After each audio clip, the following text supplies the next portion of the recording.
You're watching Second Tier Sound. Let's talk about a little feature in the Opus Orchestrator by East West that you probably missed. At least I did.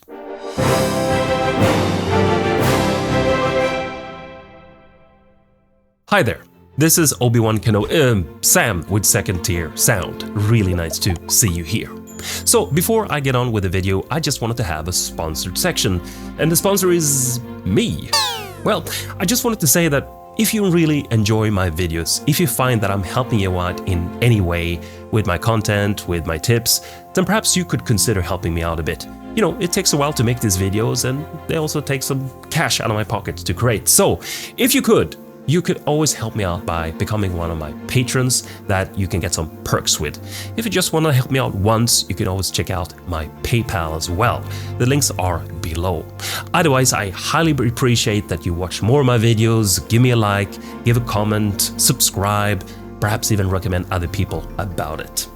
Thank you very much. Let's get on with the video. So as you can hear, yes, I have a cold, but I'm getting much better. I actually did catch COVID, but I was lucky. I hardly had any symptoms apart from this cold. But I got a little tired, to be honest, so I haven't created as many videos as I would like. But I will get back to those as soon as I can. More content coming soon, I promise you. So let's talk about this tip in the Opus Orchestrator. This was actually a tip I completely missed.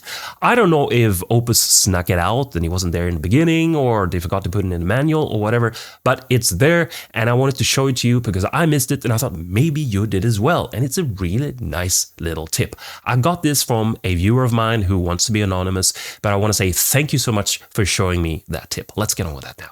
So I am in Cubase. It does not matter what DAW you use. This works in all DAWs. I'm opening up the Opus Orchestrator by East West.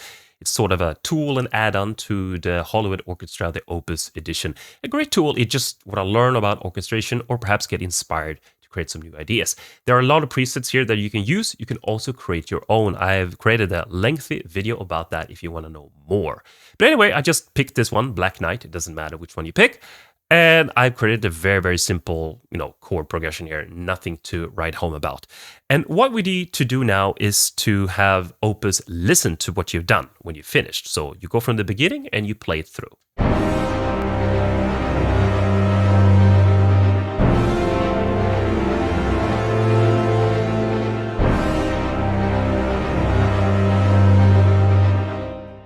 And now what you have to do, you have to go down to this little hand here, if you can see it behind me. There is a white hand that says rec on it, and you click and you drag over to an empty space in your DAW, preferably the beginning, and you let go, and boom, I'm just going to change the view here. You've got the whole orchestration laid out for you, as you can see. Hey there, just a quick insert that I forgot to put in, so I'm adding it here in post, and that is that you have to make sure two things in your DAW, otherwise this won't work. And that is that in your preferences, obviously each DAW is a little bit different here, but I hope that you understand what I'm after. In your preferences, in the MIDI section, in the import options, you have to make sure that it's MIDI tracks that it's selected, not your DAW's sort of built-in sampler or instrument, because it won't really work. You have to make sure that is selected. And also, when you get all these MIDI tracks or instrument tracks here that Opus will create for you, you also have to make sure that it's not selecting some kind of Microsoft MIDI player here, that it's still using Opus Engine here in this window here. Every instrument's out there, the right names, the right articulation, all the modulation data is there. If you do add modulation data here to your beginning song, it's going to be there as well. And I can play it again and you will actually hear it from these instruments here. It's not the orchestrator playing now. That one is actually a bypass, if you can see that behind me again. So you can actually play with these instruments. And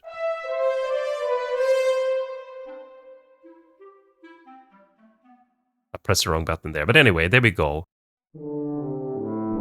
So all the instruments are there, the right names. You can go and edit it. You can add your own instruments to this. You can modify it. It's a great start, and it's so easy to do. Before, you had to do it in a very difficult way. You sort of have to record the video and then write all the data yourself. But now it's just done in a matter of seconds. And I think that is really, really cool and extremely helpful tool. Did you know about this trick? If you did, perhaps let me know in the comments. If you didn't know, you can also let me know. I actually didn't. Maybe I was the only one who didn't know about this trick. That would be interesting. I'm supposed to be this like Opus expert, right? Anyway, that's it for this time. I hope you enjoyed it. If you did, maybe you can let me know by hitting a like or subscribe or write me a comment, or you know the deal. You can also become a patron or help me out with PayPal. That would be greatly appreciated. So, in the future, I promise more lengthy videos as normal. Until then, I hope you're doing well. I hope you don't have COVID. If you do, I hope you get better soon. Take care, and I'll see you soon.